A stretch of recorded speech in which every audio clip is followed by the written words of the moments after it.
Hi everyone, welcome to Community Forum. I'm Sandra Groppi, your host, and I'm extremely excited today to have Mike Pazyra on, our veterans agent for the Veterans Office in Stoughton. Welcome. It's a pleasure Thank you. and Thank honor you to for have having you. me. Really excited. We were talking a little bit before the show, and it's just great to get to know you in general, but I am super excited to hear about all the wonderful things that we're providing to the folks in Stoughton, and also learning a bit more about what the different offerings are for our veterans. Sure. Would you just want to share a little bit about yourself, so for some of the folks that may not know? Sure. I've been in this job since April of 2005. And I got to say, I had a career in private industry, but this has actually been the most satisfying job I've had, because of all the help we can provide to people. I've found, regarding people that need help, the people that need the help the most are often the hardest to reach. And so outreach is very important through all the different means that we have available. But there are a lot of things available to veterans, both state, local, and federal, and they don't know about it. So the first thing I'd do is I'd encourage, if you are a veteran or the surviving spouse of a veteran or the family member of a veteran, is to call my office, because you have nothing to lose by calling, and I can let you know if in fact you might be eligible for some type of benefit. Like I said, there's 3 different levels of benefits, federal, state, and local. And it encompasses a whole range of things from, we can pay, in certain cases, 100% of your medical benefits, VA service-connected disability claims, pensions, helping people with aid and attendance such that they can get into assisted living, have aides come into their house. I'm sort of rambling here on, various different things, but there are a whole scope of things. Regarding myself, I served in the Marine Corps from 1973 to 1975. Wow.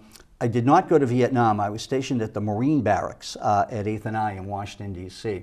And it was mostly ceremonial type of things, White House duty, Camp David duty, marching and ceremonial parades. I actually had a client in yesterday.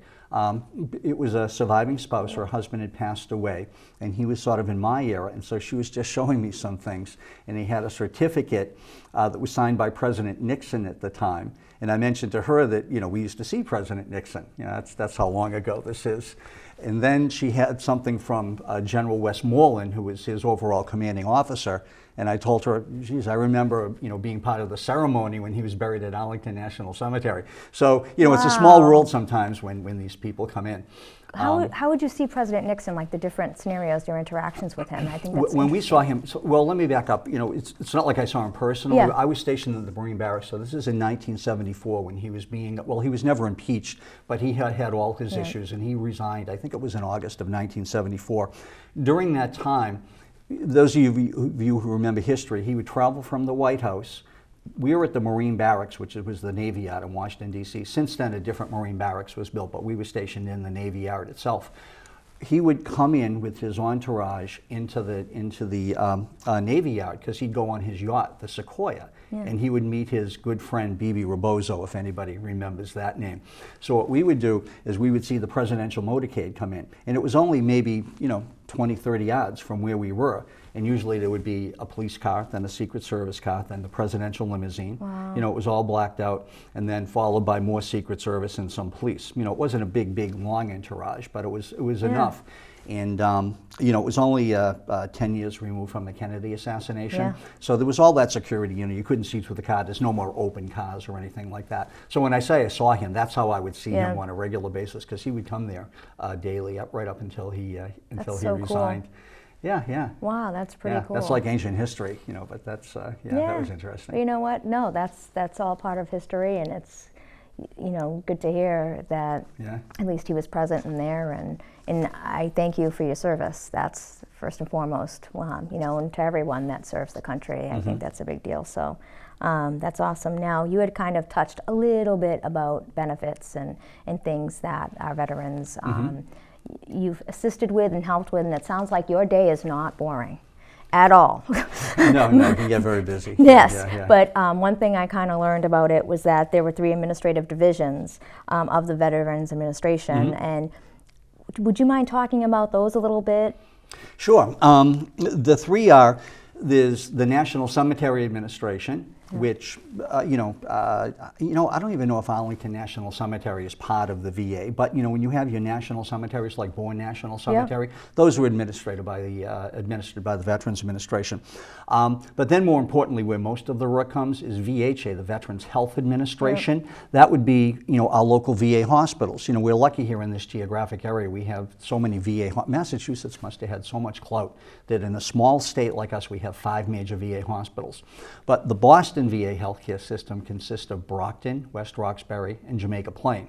So VHA is Veterans Health Administration, and that's the Boston Health Administration Boston system. Then there's Bedford, and there's something out in Northampton, and there's clinics all over the place. Sticking with that, we all know about the rising cost of medical care, insurance premiums. When I was a kid, you could go to McDonald's and you could get free health insurance. It was just free. When our son was born, we were living in Texas then, and I ended up getting the bill, and it was a C-section. The bill was like $1,200 or something. And there was no such thing as co-pays and deductibles or anything like that in those days. Anyway, that obviously has all changed. And so we have a lot of people interested in getting into the Veterans Health Administration, into the VA healthcare system. I was just working with somebody the other day. Unfortunately now, there's a means test. If you are a disabled veteran, or if you just were recently discharged, or if you're an in-country Vietnam veteran, and there's some other criteria, you can automatically be eligible. But other than that, there's a means test to get in. Really? The VA basically broke its promise to all veterans back in 2003 when they put this in. And it's not that liberal. A lot of people want to get in, but they can't get in. But we spend a lot of time working, getting veterans into the VA healthcare system. And it's actually in this area very good. Everybody's heard the horror stories about, usually it's in Phoenix or other parts of the country. Here, it's a 5-star rated healthcare system. Wow. And a lot of people don't know this. Doctors aren't necessarily stuck in one hospital. Stuck isn't the right word, but they don't necessarily just practice in one hospital. They have privileges in different hospitals, and a lot of the docs at the VA facilities, they're from Mass General, Brigham and Women's, Beth Israel, so it really is top-notch health care here. It's interesting to hear you say that, because there's like a stigma, I think, with VA hospitals. Like, there is. It's interesting to hear you say that, and it's refreshing, actually, because it's my personal opinion. I've had in the 15 years I've been here, I've only had a few people complaining, and people can complain about everything, but by far the vast majority are very happy with their health care. In fact, I can say, I have my town insurance as well, but I also belong to the VA healthcare system, and in some ways I've had better care at the VA than I have in my private.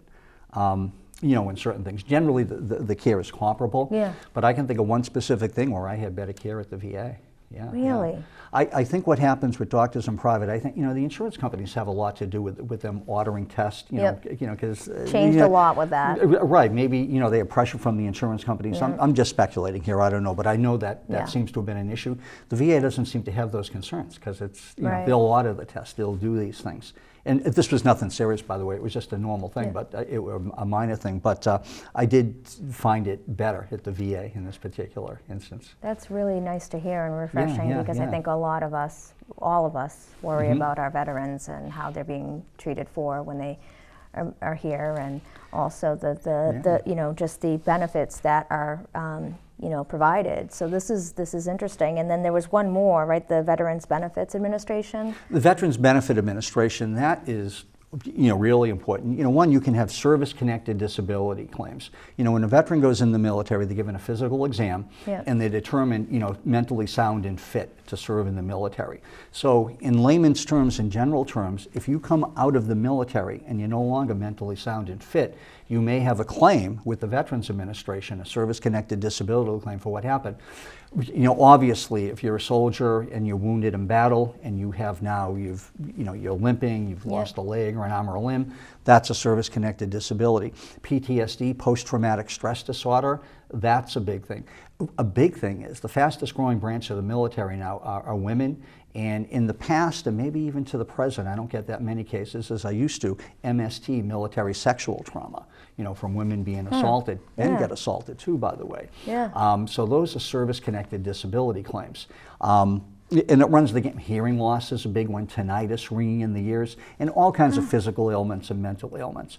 And those claims, I would advise anybody to get help, not to file claims on your own. The complex in dealing with the federal government with anything can be relatively complex. And so, if you get somebody that's been doing it for a long time, it really, don't do it on your own. It's like if you have a leak in your plumbing, don't try to fix it on your own, call a plumber. Now, is that where you come in? Like when people reach out to you, what are you able to offer the service or guidance? I would say, full service. We file the claims. The purpose, Massachusetts is the only state in the union that has veteran service officers in every community. And so it's a tremendous benefit. Amazing. And we'll get into some of the local benefits. That's part of that local benefit. That has nothing to do with federal. That has to do with Massachusetts. It probably goes back, to what I said before about the clout Massachusetts must have had back in the day. That we have 5 major VA hospitals for such a small state geographically. No, Massachusetts does a lot for its veterans. I personally think by far it's the best state for veterans in the country. You would think it would be somewhere down south or that type of thing, but it really, you see it based on what's actually done for the veterans. But if you come to my office, we actually file the claims. We do you sit in it with me, and we actually fill out the claim and submit it. There's really nothing you have to do except show up and obviously bring the evidence, and we discuss what's going on. But you have that expertise too, so if someone was to try to do it on their own and maybe it gets denied or something, it's what needs to get filled out, how it needs to get filled out, and what should go with it for it to get done quickly too, right? To kind of help out. Correct, yeah. That's and people great. sort of intuitively know that, but the forms are very difficult. And with the government, the I's have to be dotted, the T's crossed. For example, there are some claims that are means tested, pension claims. So if a veteran doesn't have a lot of money or a surviving spouse doesn't have a lot of money, it's possible the VA could help them with financial assistance. But they ask, for example, do you have any of these sources of income? And they'll have Social Security, job income, pension income, railroad income. They have about 10 categories. And if you don't have income, but you don't put a 0 in the box, just something that simple, the VA will send the application back that it's not completed. And the instructions are like this thick, and so people will miss that. And so I'm going to say 9 times out of 10, someone files a claim on their own, and they're not denied, but the VA comes back and say you've missed this, this, this, and this. And if they went to somebody, if you do something right the first place, it's always harder to correct something. Sure. And it takes longer. Absolutely, because it's kind of like now you're resubmitting and you're having to say you deny this, you sent it back. Now we have to. Yeah. And I've had smart people that have submitted claims, but it's just the paperwork. It can be you really have to know what you're doing. Yeah, I think that's why it's so important if for you, your position and what you do and what you provide, it's that knowledge and just the 0. Even if it's just adding a 0. That was like a little thing. But it's the little things that make the big impact where someone may not know. That's the knowledge you have. And that can make the difference between a claim being decided in a few months or a few years. Yeah. Those types of things. Wow, that's amazing. Yeah. What would you say is like one of the biggest misconceptions of your role and what you do? Like if you have people that come to you, maybe people haven't reached out, right? You had said early on something similar to, the ones they're kind of the harder ones to reach, or the ones that you try to help. Like, why do you feel that some folks may not reach out to you, and when they finally do, Well, I think people don't reach out because they just don't know about the office. First of all, probably about 80% of the people that walk into my office think I work for the VA. They always say, you're the VA guy. I'm a town of Stoughton employee. Like every veterans officer in a particular community is that town's employee. So we're not the VA. And I don't think they're not reaching out to me for any reason. I think they don't reach out because they don't know.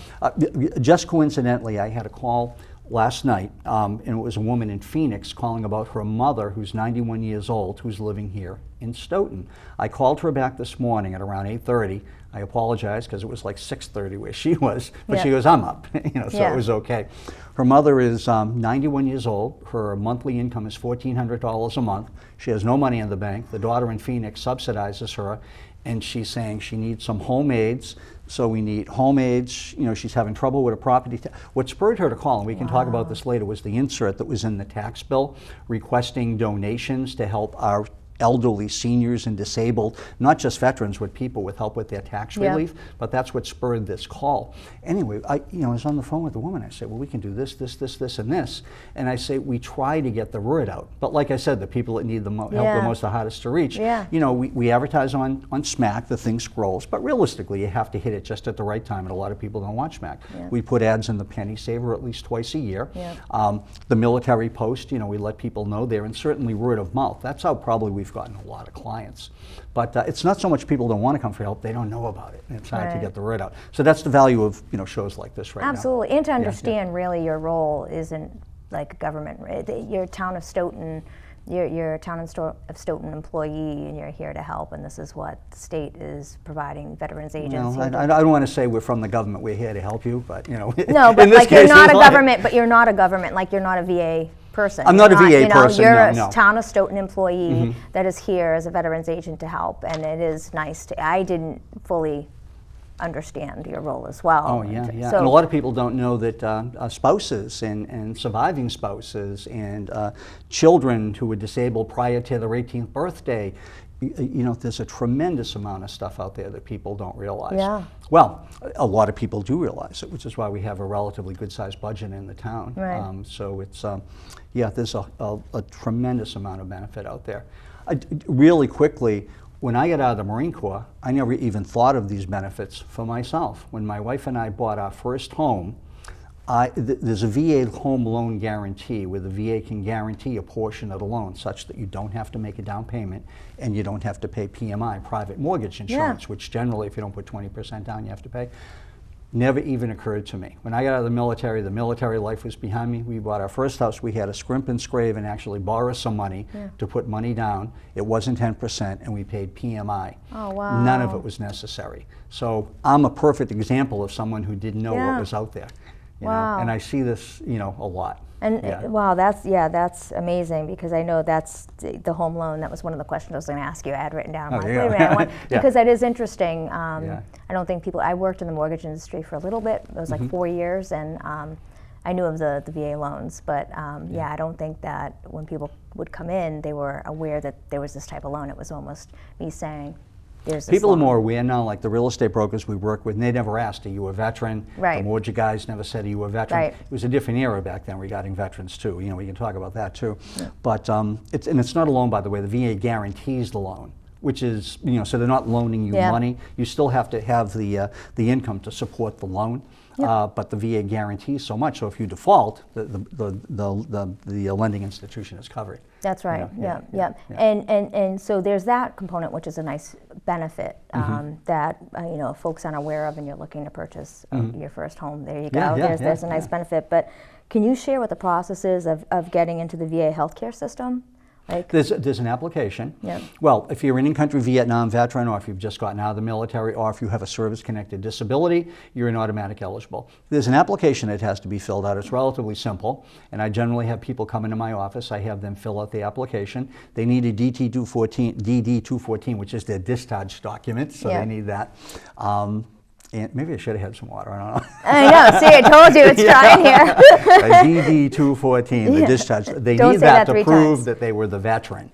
And we just do the application and they get in. Now, I mentioned before there's a means test. And I just worked with a guy just last week, and he called me yesterday and he said they denied him. He made a lot of money last year, which is the VA always looks at your last years of income, said it would looked at his income from 2019, and he made a lot of money, but his company went out of business as of the end of the year. So as of right now, he's unemployed.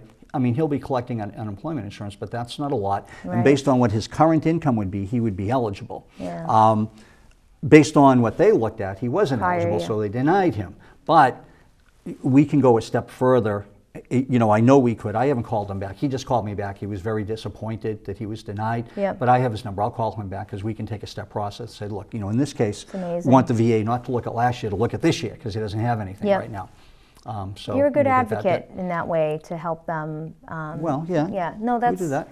It's important. You do a good thing. It's a really important thing to be able to help them, especially there are a lot of people, not even in this case, in these types of scenarios, that when they're told no, they say okay, and they walk away, and it's nice to you have the knowledge. God, that you know happens. What I mean? That happens all the Yeah. time. Yeah. So It's that's like my wife. amazing. She doesn't accept no for an answer, Frank. It's just, Well, that's a good thing, right? Yeah. You're like, wait, I don't know about that, Sandra. We can talk about that later. But you know, it's No, it's like that. You have to be aggressive, when you're dealing with things Yep. like this.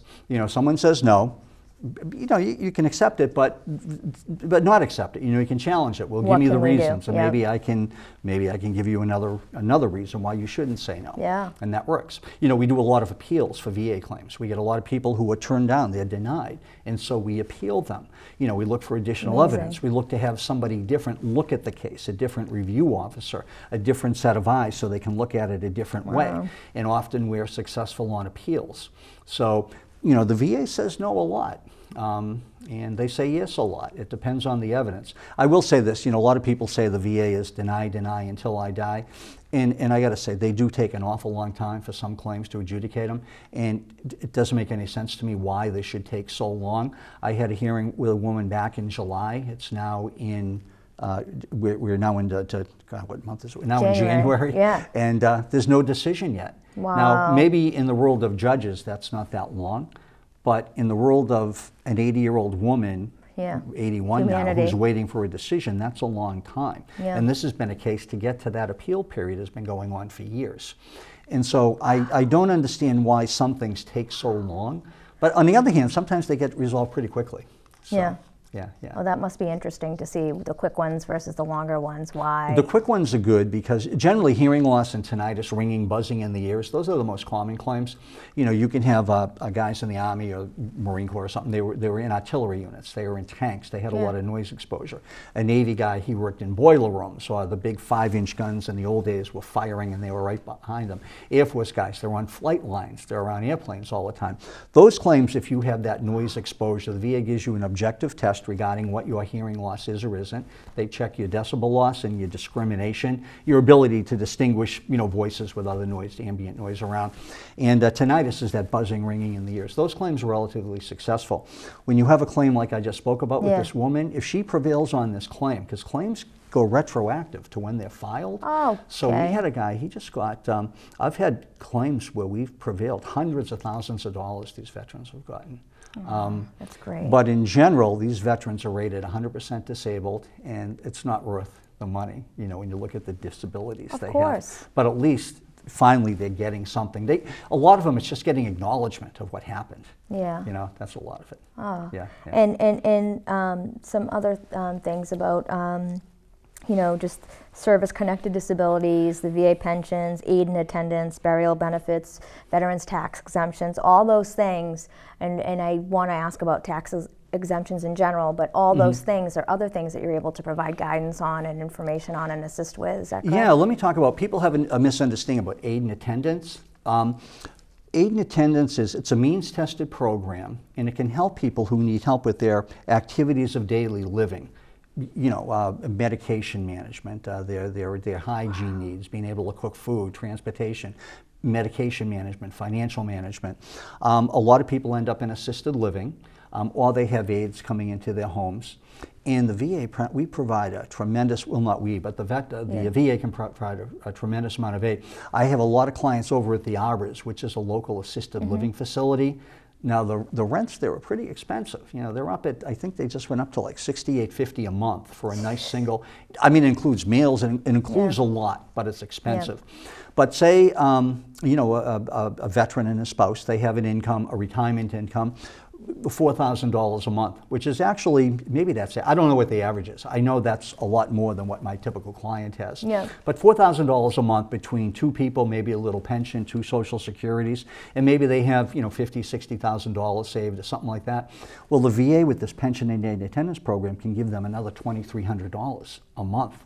So that allows them to get into the assisted living facility. Right. And once you're in there, you really don't have any other expenses. I mean, you can buy, cable and, food you want for your refrigerator and stuff, but basically it's all inclusive. Yeah. That type of thing. So the VA allows a lot, and those claims are very, very complex to do, the aid and attendance claims. But it also works if someone is having aides come into their house. So if you're out there and you are taking care of your elderly mother or father or something like that, and you have aides coming in, it's possible we can help you. Sometimes we can quantify dollar, even though they're not technically paying somebody, like you'll have a daughter or a son, it's always the daughter, almost always. Yeah. My mother always said, a daughter's a daughter all of her life, a son's a son till he takes a wife. Oh, blah, that's blah, so cute. blah. Yeah. That's so So cute. it's usually the daughter. And the daughter might move in with the mother. And so the mother, technically, she's not paying the daughter, but we could argue that the daughter is getting shelter, food, that type of thing, and we quantify that. Because the average aides, they're $25, $30 an hour. And you put an aide in the house, 3-4 hours a day, you're talking thousands of dollars a month. And so if we can quantify what the daughter is doing, that helps process that claim. I don't want to get too technical into the weeds, but it can get complex like that based on the structure of what the claim needs. But it's good that you brought that up, because we may have some folks that watch this and might be in that position and not even think that, absolutely. you know what I mean, that they even have a chance, or there's that benefet available in that case. That's pretty cool. One thing that I did bring up was I brought up the veterans' tax exemptions. You had touched upon it lightly on what came in the tax bill, the last tax bill. There was an insert in there, and you wanted to chat about that a little. Do you want to? Yeah, let's talk about there's the veterans' tax exemptions, which are if you're a disabled veteran and your disability is under 100%, but you're a service-connected disabled veteran, we get a $400 tax exemption off of your tax bill. These numbers used to be much more meaningful back in the day. For example, Social Security, there's a death benefit payment. I think it's $255. Someone dies, they're on Social Security, the family will get a $255 death benefit. I don't think that's changed since like 1950 or something. In 1950, a funeral probably cost $500, so it was a significant thing. Now the average funeral is up over $10,000, so the $255, it doesn't even pay for the flowers, because it never kept pace with inflation or anything like that. And it's the same thing maybe with some of these exemptions. They really haven't kept pace, from what they originally were. But if you have a disability that's 100%, then you get a $1,000 tax exemption. But with the average tax bill being $5,500, somewhere around, it's better than nothing. It's better than it's nothing. Definitely better than nothing. Sure thing. Yes. So I would get a lot of calls in my office regarding tax exemptions in general, because people would call my office and we'd get referrals. And the first thing I ask, are you a veteran, the surviving spouse of a veteran? And if they're not, they would, can you help us in some way? And so we would look to do so. So this insert, which I'll show this. This was an insert. You probably can't read it. It's the insert that went into the tax bills that just came out. And I'm not like a socialist. I don't believe in the redistribution of income, but we have a lot of people in this town who literally cannot afford their taxes. They can't afford it. It's too much. They're elderly. They bought their home in 1960, 67. Maybe one of them has passed away. They were doing really well, but they retired years ago, and their pensions or Social Security hasn't kept up with the cost of living, certainly not with the taxes. And so this program is just looking for the good graces of Stoughton residents to donate money that we in turn, via a means test that we've established, because we did this once before a few years ago, such that we can help some of these elderly and disabled residents, at least help them defer that part of the tax bill that's a result of the debt exclusion because of the new high school. So if we can at least help with that. When you're poor, maybe to you or to me or to someone else, a couple $100 really doesn't matter in life. It's not going to change our life. But a lot of people, it means a lot. It means a lot. So this is helpful. And I actually had somebody, this tax bill just went out. I had somebody come in my office yesterday and he wanted to apply for this. And so I'm telling him, well, wait a minute, we have to see how much money we get in, and we'll catch up with this. But it turns out he was eligible for another tax exemption. There were other tax exemptions besides the veterans' tax exemptions. I'll read off one because I brought that here. This is called a, technically you won't remember this, 41C. If you're 65 or over, and if you're married, and your income is below $37,000, and you have less than $40,000 in the bank, you're eligible for a $500 tax exemption. Most people would know that. If you're single and your income is under $25,000 and you have Actually, if you were married, you could have $55,000 in assets. If you're single, if you have $40,000 in assets, money in the bank, and your income's under $25,000, you're eligible for a $500 tax exemption. These are exemptions that just statutorily you're eligible for. So there are tax exemptions that have nothing to do with, with veterans. And there are some other ones too. And so between this exemption, the veterans exemption, some other exemptions, and I will say that selectmen, I have to get gender neutral here. Select person? People. Select person? People. Select, Yeah, people. I think it's person. Person? I think it's select person, Christine Okay. Howe. Oh, you were talking about one of them. Okay, yeah, person. Oh, yes. select people. Yeah, Yes, well, yeah. select board, whatever. Yeah. I want to make sure I get this right. I want to get in trouble. She had sent me an email about, time goes by fast, 4 or 5 months ago, indicating, asking for suggestions on tax exemptions. She didn't send it just to me, she sent it to other people. And so we made a whole bunch of suggestions. So we'll see if any articles are forthcoming, that can help these poorer people. Sure. And let me say this, people aren't poor. A lot of people think a lot of people think veterans go in because they're bums and derelicts and they had no other choice. They were given a choice between 2 years in Walpole or 2 years in the Marine Corps. That's not true. And I think a lot of people think poor people are poor because they're lazy, they don't have discipline, they don't have any willpower. I can tell you, I deal with people, and it's there but for the grace of God go I for most poor people. It really, really is. Right. There are so many circumstances in life. Medical bills, death of a child, things that they can't recover from. And so, like I said, I'm far from a socialist in looking at a redistribution of income, but you have people that can't afford to live, in the house anymore. And it's getting so more these expensive. things are helpful. Yeah. And they're worthy causes.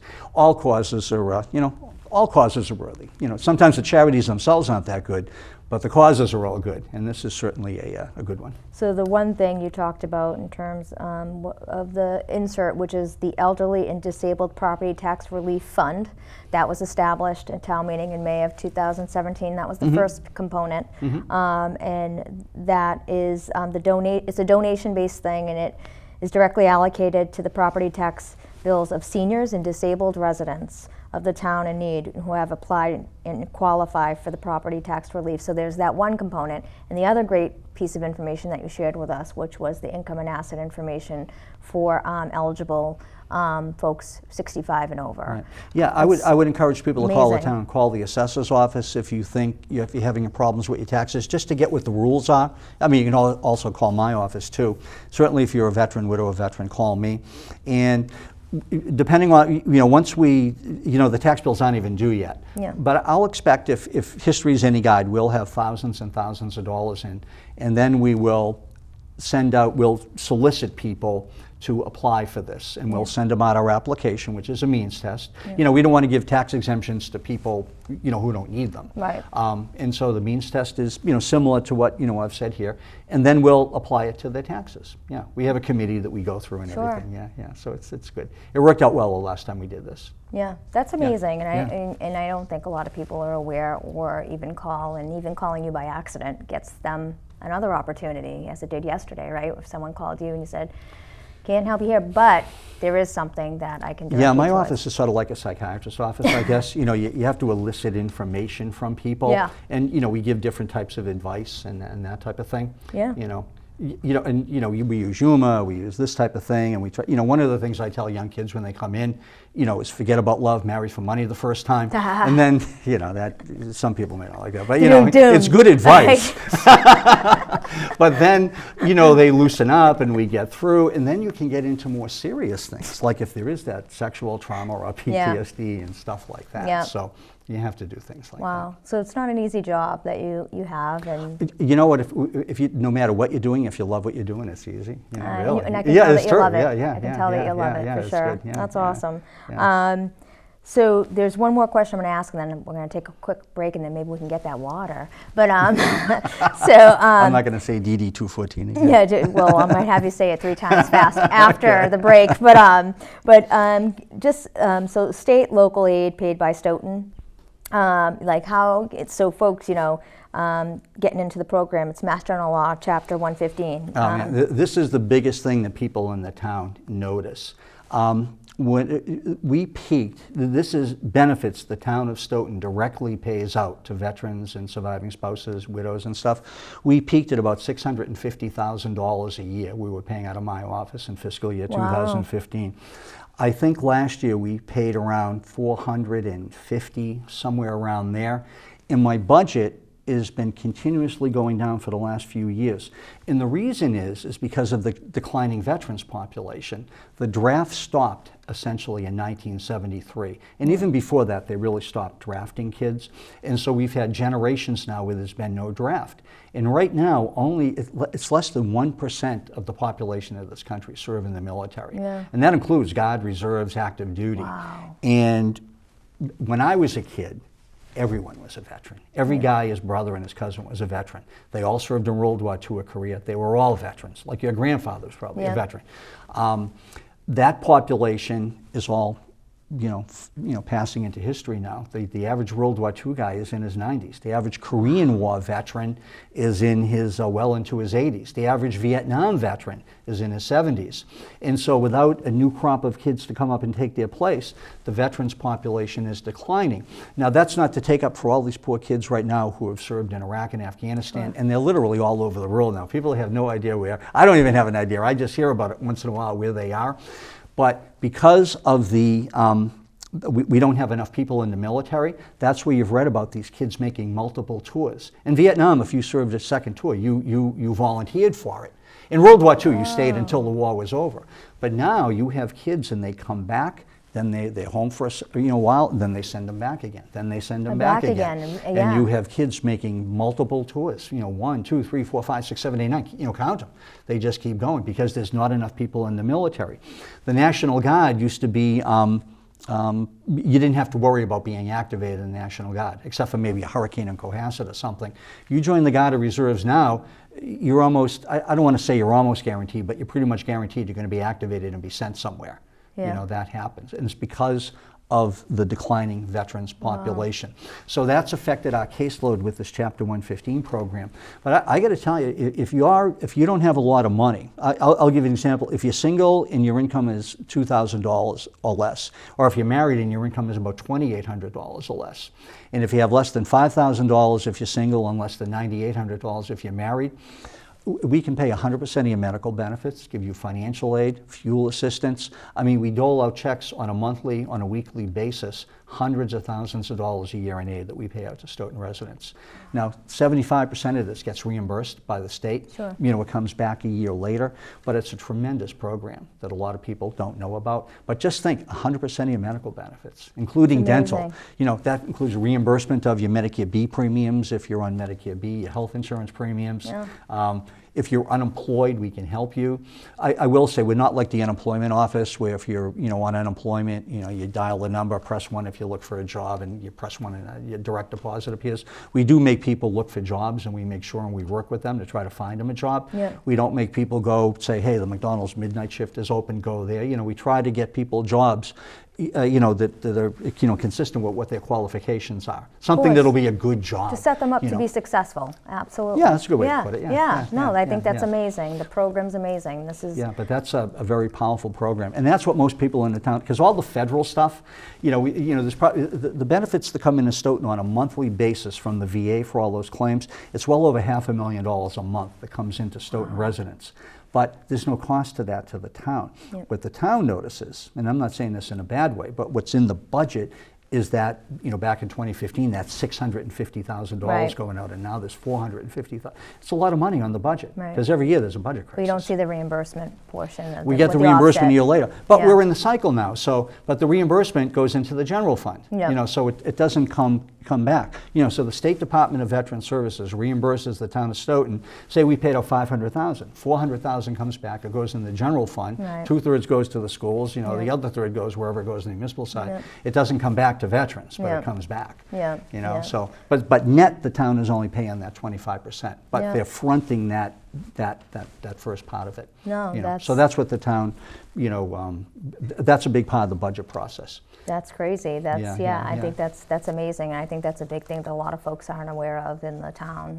What Stoughton itself does, and so that's a great thing. Mm-hmm. I want to give you a break from all these questions and answering, but what we'd like to do is just take a quick second to hear a note from our sponsors. Hi, this is Roy Cohen. The crew would like to thank Maxie's Delicatessen, located at 117 Sharon Street in Stoughton. You can reach them by calling 781-341-1662. The American Cancer Society is looking for volunteers to drive cancer patients to and from treatments.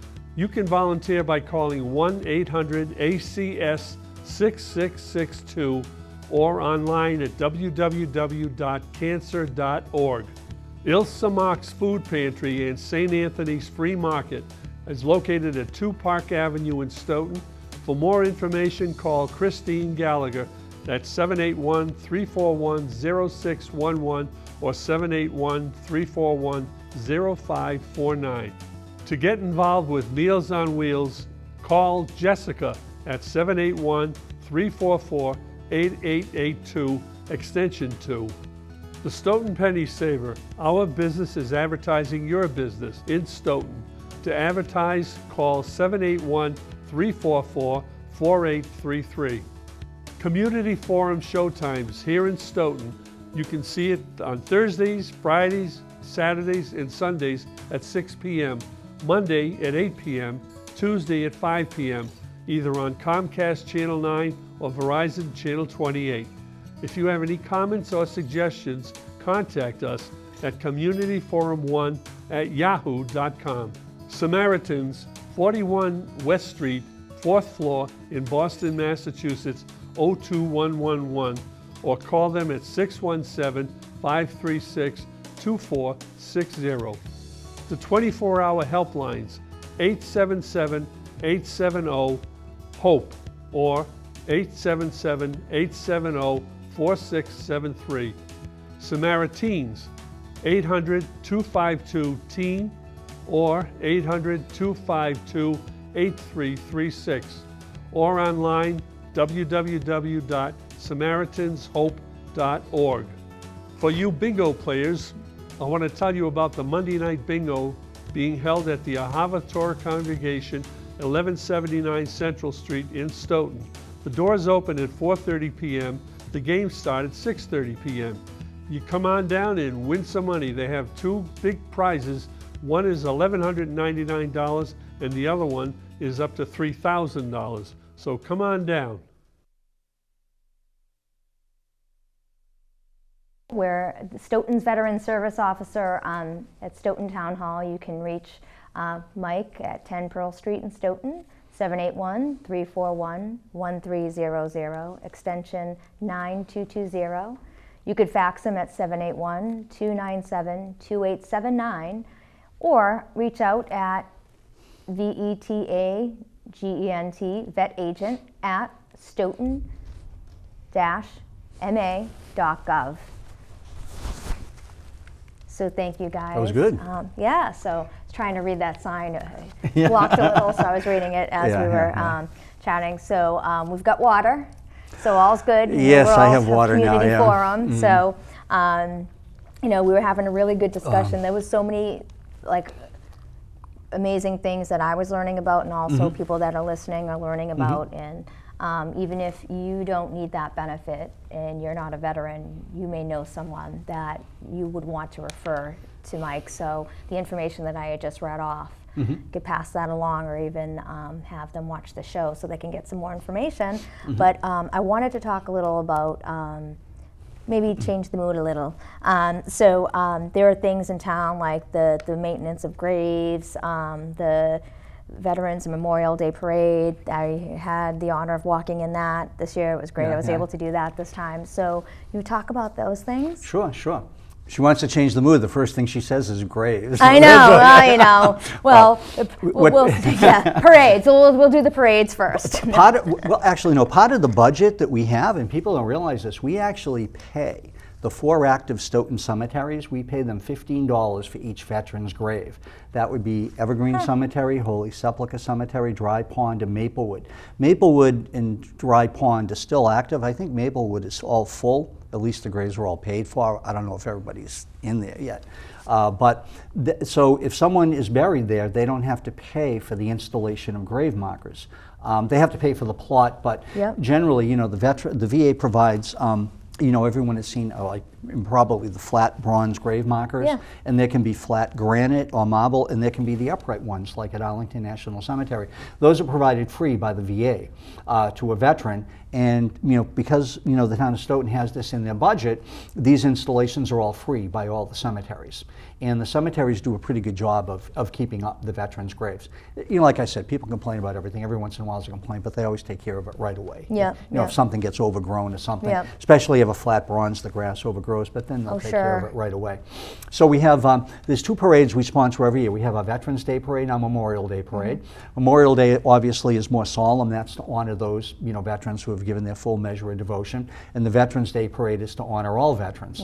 The Memorial Day Parade is a pretty big event. It starts at 9 o'clock and it winds through a good part of the town and ends at 12.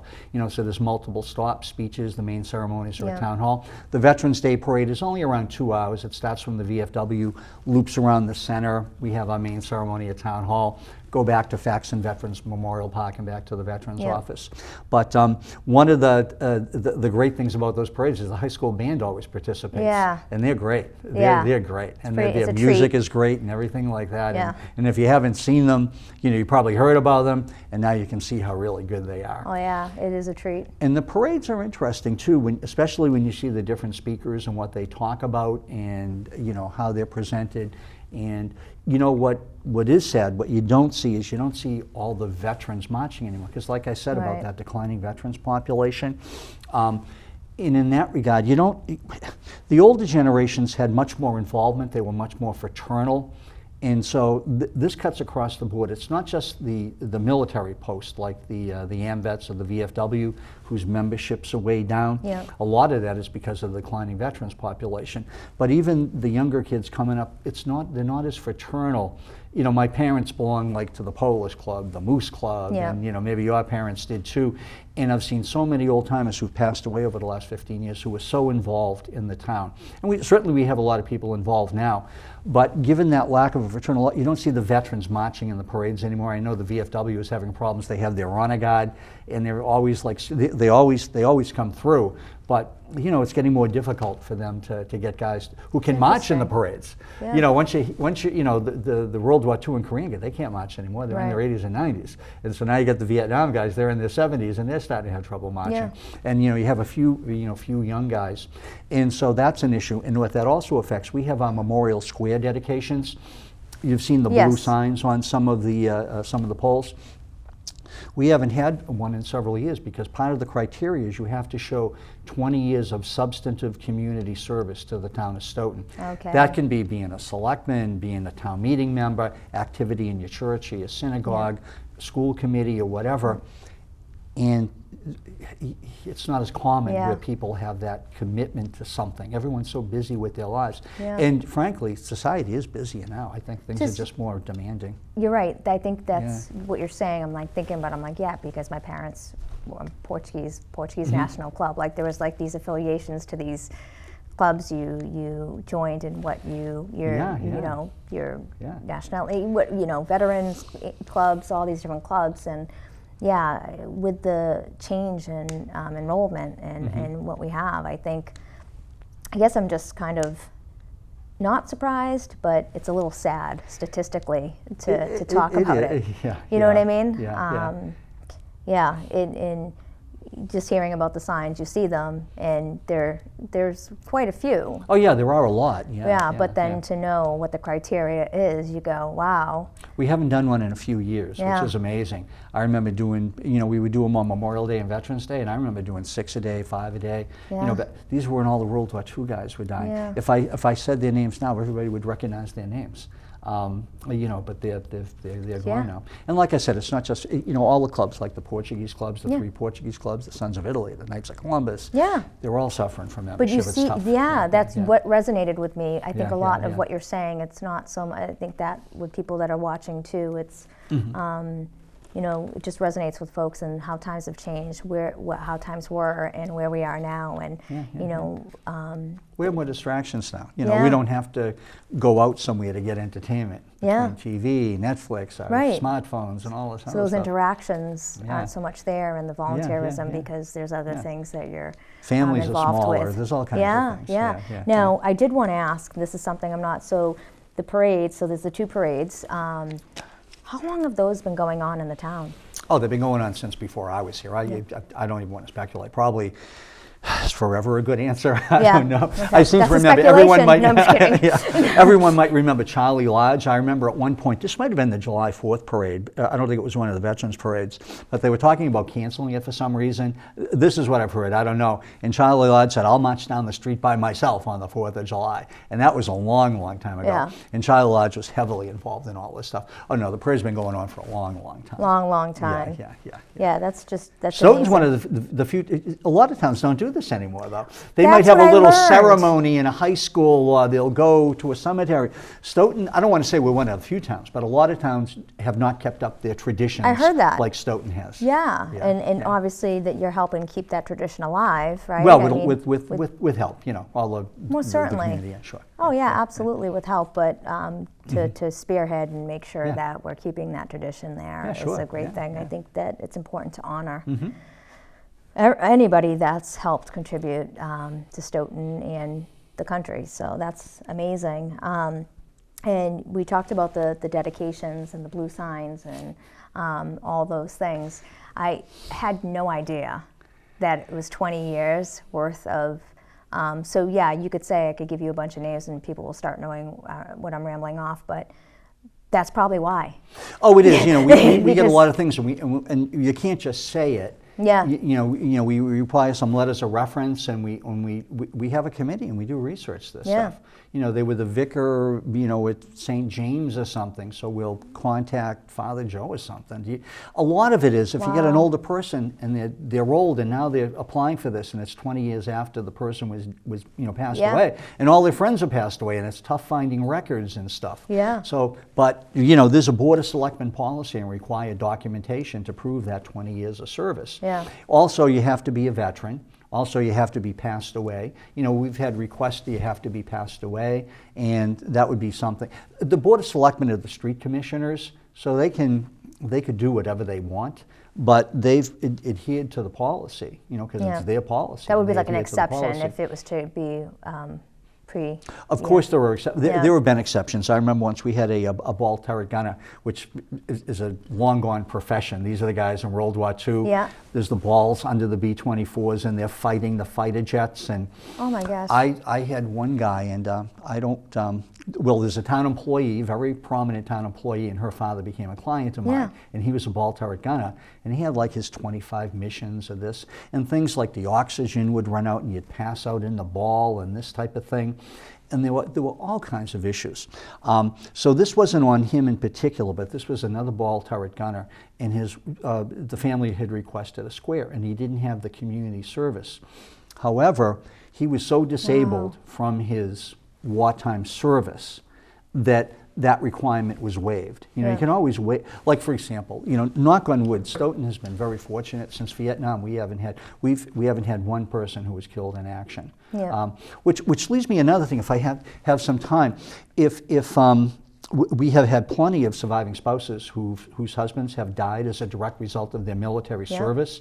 You know, if you were in Vietnam, for example, it's presumed you were exposed to Agent Orange, and there's a lot of diseases presumptive to Agent Orange exposure. And if a surviving spouse, their husband died as a result of their military service, they get a full real estate tax exemption. I mean full, they pay no real estate taxes. That is huge. And we have over, well, I can look it up, we have over 20 people, you know, that have had that. And, you know, we're talking about veterans who have, committed suicide as a result of their service, either from PTSD or they couldn't take the injuries they had. This stuff gets really sad. They die young. You have all different cancers.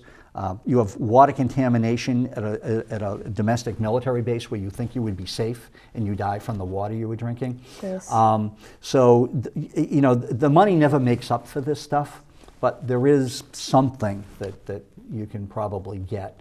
But we deal with all those things. Yeah, and I think that if people want more information, just like that just came up, right? Mm-hmm. Give Mike a call. Reach out to Mike or email him. Yeah. I always encourage people to call me for anything. Yeah. And then I can refer you somewhere. Like this guy, I brought him down to the assessor's office for this. I'm pointing to this other real estate tax exemption that he didn't know anything about. And he'll be all set, $500 off his taxes. Yeah, I think this has been wonderful. Give Mike a call. If you have any questions, if you're not sure, if you've been denied, if you try to do it on your own and you've been denied, give Mike a call. See what they can do to help or give advice or anything. We have a couple minutes left, and there's just one thing I got to do. Okay, now I'm worried. When I heard it was Mike, I said, all right, we've got a couple minutes. I want to do a quick question speed round. About 30 seconds. We'll do it quick. Maybe a minute, but we're going to try to do it quick. And I'm going to ask you what all your favorites are, and I want you to just give me the answer. Okay. All right? Shoot. Are you ready? I'm ready. You got your water? It's all gone already, but right. Hopefully it's enough. Oh gosh, I won't make you say that, Okay. Dee Dee. Favorite 80s movie? Oh God, I have this Jaws and Patton, but they're in the 70s. Favorite 80s? 80s is hard. Oh God, 80s. I'm drawing a blank. Sorry, drawing a blank. All right, so this isn't the Godfather, Gong Show. No, that was 70s too. This isn't the Gong Show, but if it was, gong. All right, food. Food, a ribeye, medium rare. Ooh, I like medium rare. Football team. Oh, come on. I'm just asking. Patriots. All right, we would have ended it there if you said otherwise. Type of music. Rock and roll. Nice. Late 60s stuff. Yeah. Place to travel. We used to go to Florida a lot. Love Florida. Great. What was your favorite game to play outside when you were a kid? Oh God, we used to play stickball, stuff like that. Yeah. Back then we played outside. Yeah. And no one went to camp. Where I grew up, none of the kids went to camp. Yeah. We all played when the outside. street light came on. Baseball was big then. Baseball was really big, but we played stickball with a pimple ball. Do people remember pimple balls? Yeah. And we'd have a broomstick and we'd play that in the street. So Yeah. We have people like, I don't know what you're talking about. I get it, but what was your favorite toy as a child? Favorite toy as a child? Oh God, I have no idea. I have no idea. Probably you know what? I do remember. Remember caps? They could put in guns. Yes. You can't sell guns anymore. The Sears catalog would come out, and they would have a big toy gun section, which you would never have now. And I remember having a gun, and you put the caps in. It was like automatic. It wasn't just one. This thing would be automatic, and it was an automatic cap. It was like on the TV show Combat, it was like Sergeant Saunders. Yeah. So well, no, this was good. This was good. So thank you so much, Mike. There's so many more things we could talk about, but we're running out of time. I want to thank Mike Hammond, CJ Mellon, Dave C. Young, Roy Cohen, and Leo. We miss you. Hope you're doing well. Thank you all for watching, and have a great day. That was like